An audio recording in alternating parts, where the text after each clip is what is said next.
Good afternoon, everybody. I'm Muriel Bowser. I'm Mayor of Washington, D.C. I'm joined by members of my administration, the Chief of Police, Peter Newsham, and the City Administrator, Rashad Young. We're here today to provide an update on the district's response to protests in the district overnight and yesterday.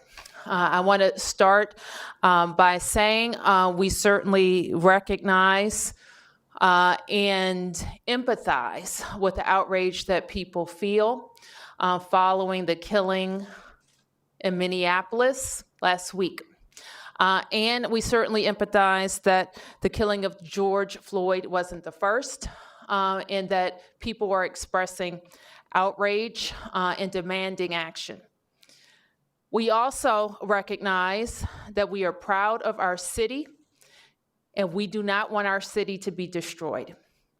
So our police and firefighters and members of the public safety team for Washington, D.C., along with our federal partners, have been working to make sure that people can exercise their First Amendment rights while not destroying Washington, D.C. So I'm going to ask the Chief of Police to provide an update on MPD's actions, and then we'll take your questions. Okay, thank you, Mayor Bowser. I have to say I have been proud of my mayor a lot of times as my career as the Chief of Police and as an officer here in the city. One of those more proud times was 3 o'clock this morning when the mayor and I were out looking at some of the damage that happened in our city. So thank you, Mayor Bowser. In Washington, D.C., we witness demonstrations on a daily basis, and MPD facilitates thousands of events annually. Prior to last night, the demonstrations around the tragic death of George Floyd in our city were largely peaceful and done so in a safe and a respectful way without destroying city property or harming people. Unfortunately, yesterday that changed. Yesterday around 1:30, we did have a number of peaceful demonstrations in the city. Hundreds of people came to Washington, D.C. to demonstrate peacefully. And I want to thank those, including our local Black Lives Matter group, who held a very large but peaceful car caravan throughout our city. Just after 4 p.m., though, the U.S. Park Police advised that several agitators began throwing objects at their police officers. At around 4:30 p.m., the majority of the demonstrators were concentrated at 17th and Pennsylvania Avenue Northwest. They broke the glass, they spray painted and flattened the tires of 3 U.S. Secret Service Uniform Division vehicles. A little bit before 6 p.m., that same group began to march southbound on 17th Street Northwest, continuing towards Constitution Avenue. Around 7 p.m., a small number of subjects were involved in multiple instances of intentional vandalism and destruction of private and government property. Most of that occurred just north of Lafayette Park in our central business district. There were multiple instances of rocks, bottles, and incendiary devices being thrown at law enforcement personnel who were protecting Lafayette Park and other parts of our city. North of the park, there were windows being shattered and graffiti being sprayed. Around 9 p.m., rioters started throwing incendiary devices at officers and setting small fires around the city and looting some of our businesses. Again, just north of Lafayette Park, 2 vehicles, I want to correct that, 3 vehicles were set on fire. The agitators were able to set a structure that was attached to one of our buildings that was under construction on fire. There were 2 other small fires in small businesses. DC Fire and EMS, to their credit, were quick to extinguish these fires, as well as many other small fires that were set in dumpsters and trash receptacles. MPD worked closely throughout the day and the night and early into this morning with our local law enforcement and federal partners to manage the chaos. In some instances, the Metropolitan Police Department deployed OC spray and sting balls.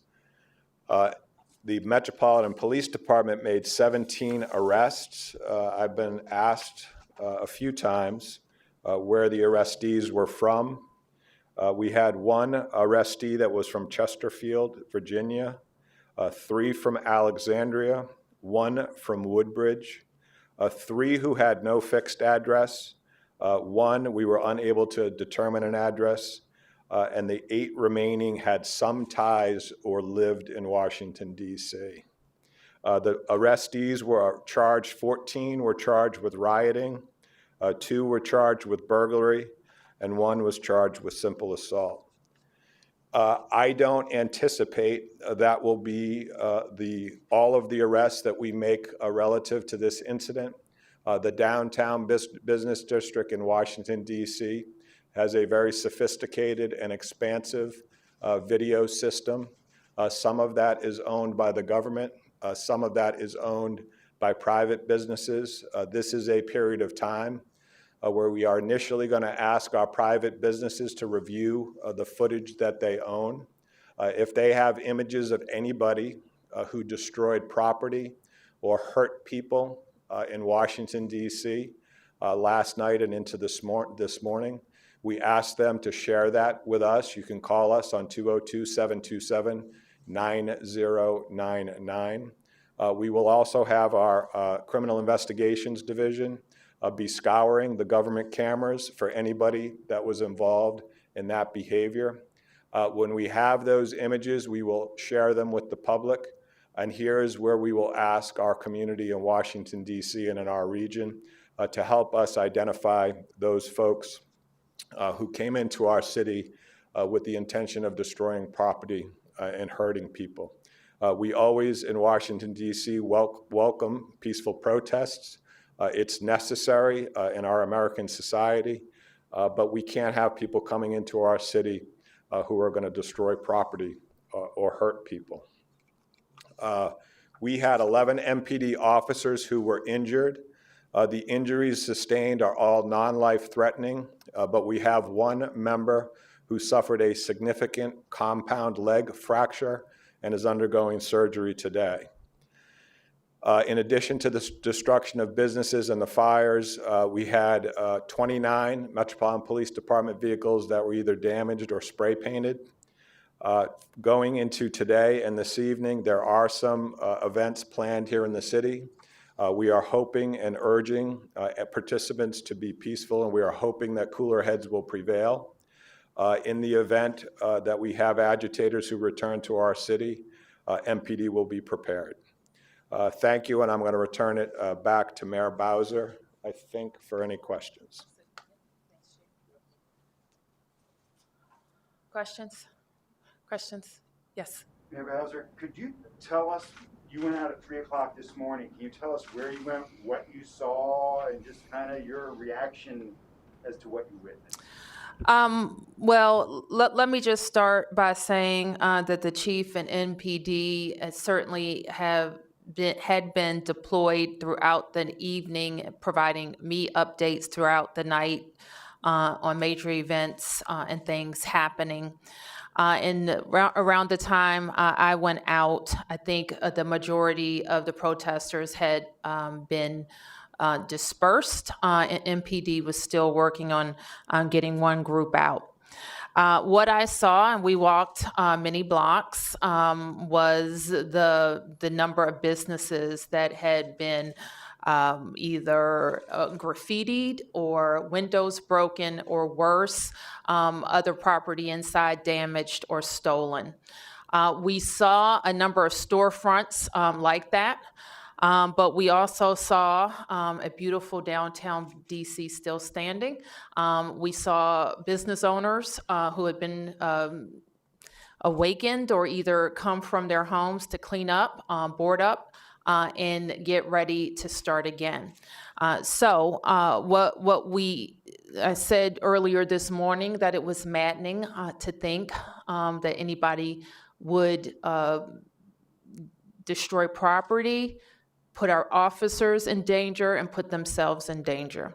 And while we understand and protect their right to protest, not to destroy the city. Yes. Mayor Bowser, a couple of questions. First, some other cities are instituting curfews. Why is DC not doing that? Well, we know that the people who were disruptive last night are not likely curfew followers. And so the chief's deployment plan will address how to deal with crowds and certainly how to deal with splinter groups that split off from the main crowd. And then my follow-up question to that, there's different messages from the top, from online, on these agitators that you had mentioned yesterday, left, right wing.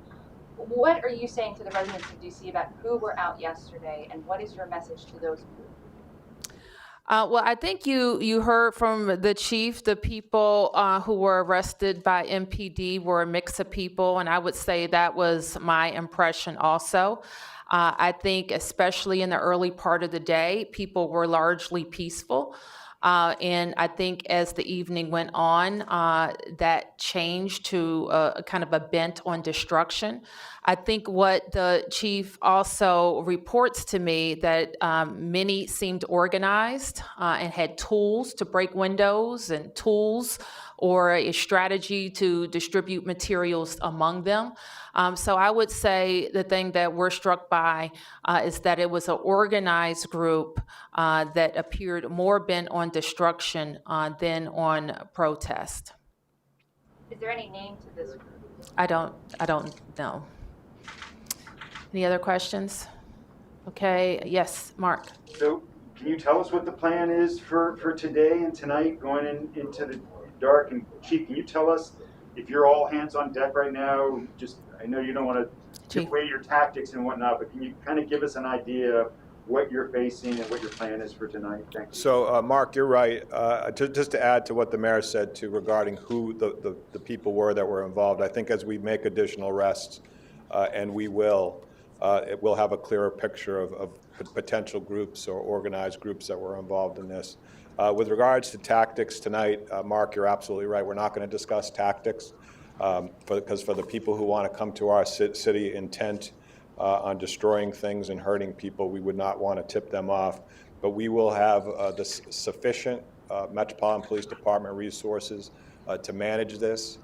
The idea in these cases, particularly when you have the volatility that we had last night, is to manage it to the best degree possible, to get things under control, which the Metropolitan Police Department was able to do.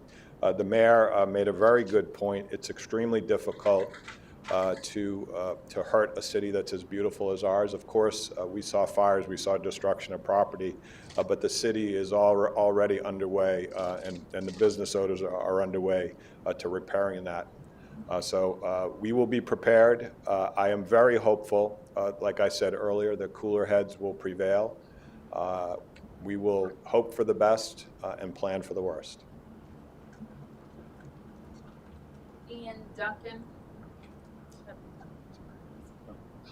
Hi there. I just wondered. Hi, can you hear me? Yes.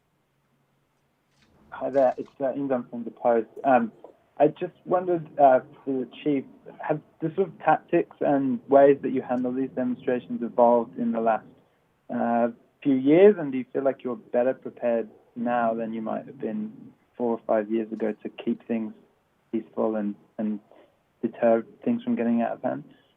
Yeah, the key to these types of activities, and as you know, we have thousands of demonstrations throughout our city every year, practically on a daily basis. They are managed without event. We rarely have to make arrests when we have demonstrations in our city. And the people who get arrested are not the demonstrators. It's the people who are intent on coming here. Our tactics with regards to demonstrations is constantly evolving. We will do after actions as we do whenever we have an instance like this to make sure we do it better the next time.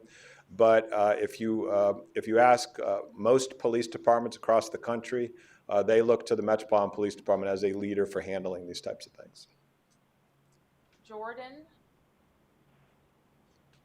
Jordan from WAMU. Hi, yes, Mayor Bowser.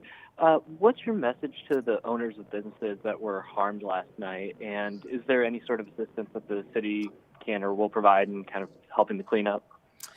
Well, I had the opportunity to speak with a number of business owners, and I would say their emotion and reaction range from sadness to empathy to anger, but they all were resolved to clean up and get their business back to work. We are working with the business improvement districts in the areas impacted, the downtown DC bid and the Golden Triangle bid. Our agencies, DPW, walked with us last night at DPW, and our DPW crews were at work from that point on, cleaning up. And our DCRA will be able to assist businesses with boarding where boarding is necessary. And throughout the week, of course, we'll stay in touch with our impacted businesses. Tom? Thank you, Mayor. Good morning. Good afternoon. Good afternoon. You activated the National Guard, or requested it be activated back on March 11th for the public health emergency. What role, if any, is the National Guard playing now? And if you ask the Secretary of the Army to activate it, who will they report to? The police chief, or will they act on their own? Tom, you are right. I have an earlier request for the National Guard, up to 500 troops here to assist us, and I can redeploy them, and they will work with the chief of police in any new redeployment that we need. And that I have discussed with the Secretary of the Army. Have you done that? Thank you. Have you done that? Have you redirected any of the National Guard from the COVID duties to help with the riot duties? We will if we need to.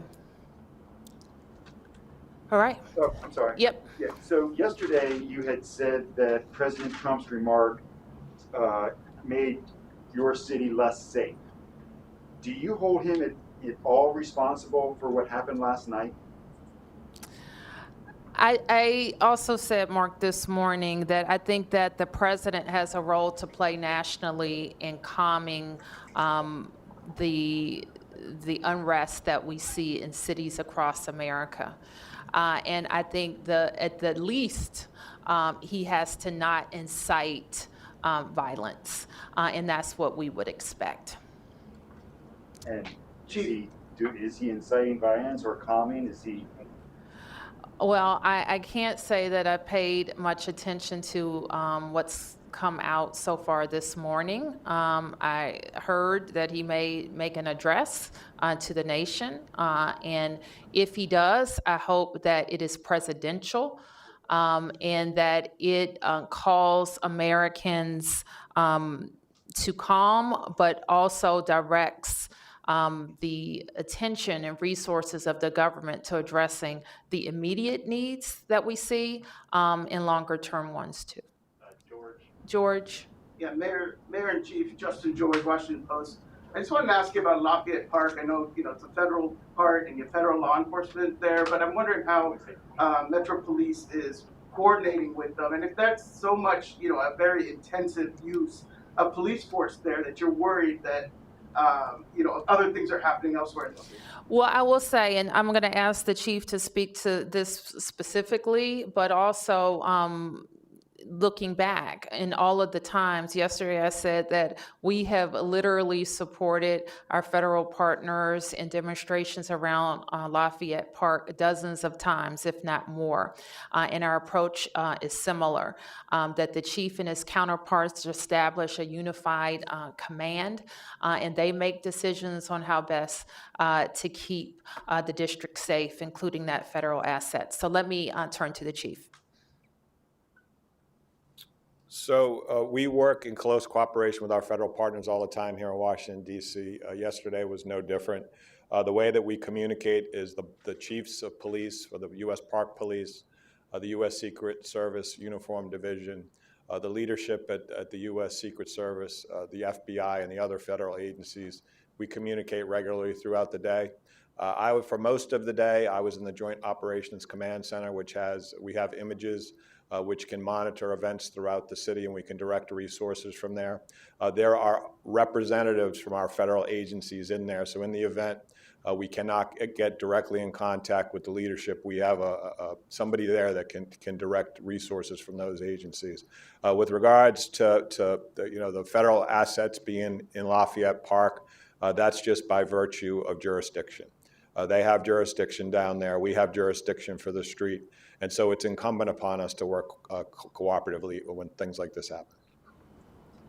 Yes. Chief, question for you. Do you know any more about the officer that was injured and the situation that he was in, the officer who sustained the injury? The officer was hit by a brick and sustained a significant injury, a compound fracture, as it was described, multiple compound fracture to his leg, and he went into surgery this morning. I don't know if the surgery has been completed. You know where that officer was, what kind of situation he was in? He was north of Lafayette Park. We had a number of police officials and officers that were being attacked with bricks. And one of the things that we saw in this event that we have not seen in the past is they were throwing incendiary devices at police officers. I think you all captured some images of that.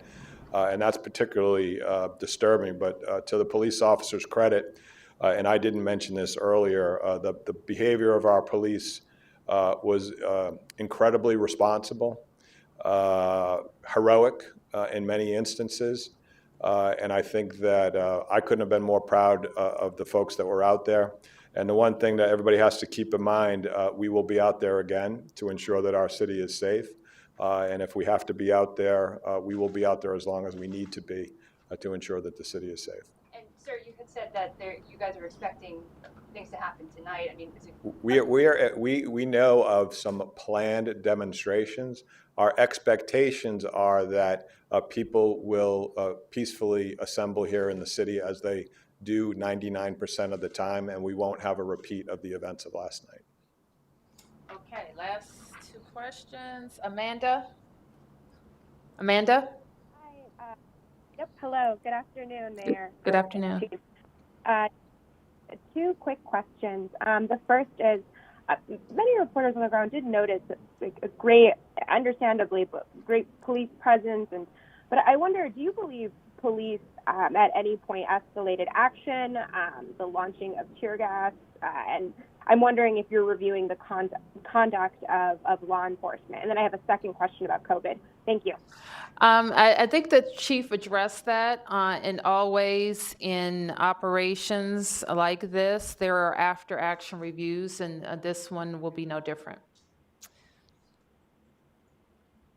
Okay. Do you intend to make public that review? Or, sorry, just have a quick follow on that. Or when will we learn the inside of that review? Well, we're still responding, so it won't be today. Do you have another question? Okay. Yes. Are you concerned about a possible spike, given people obviously crowding in groups? Yes, we're very concerned about it. I had a quick call with the health director this morning, and we saw a mass gathering, basically. We've been working hard for the last 8-10 weeks on not having any mass gatherings. We saw some social distancing, some mask wearing. We had people from all over that were here. And in fact, in cities across America, we had the same experience. So I think as a nation, we have to be concerned about rebound. Sophie. Sorry, my question was what Amanda just asked, so thanks for answering it. Okay, thank you. And Chief, do you have anything to say about the general timing of after actions? Anytime the Metropolitan Police Department uses force in the District of Columbia, we do an investigation into that use of force. Our Internal Affairs Division will be conducting it for an event like this. As we did with the inauguration, the results of those investigations will be made public. The timing of that often is dictated by any potential lawsuits that may delay the release. So the mayor is absolutely right. The public release of those documents will be determined by things that happen after today, and it probably won't be in the near future. Thank you. Thank you, everybody.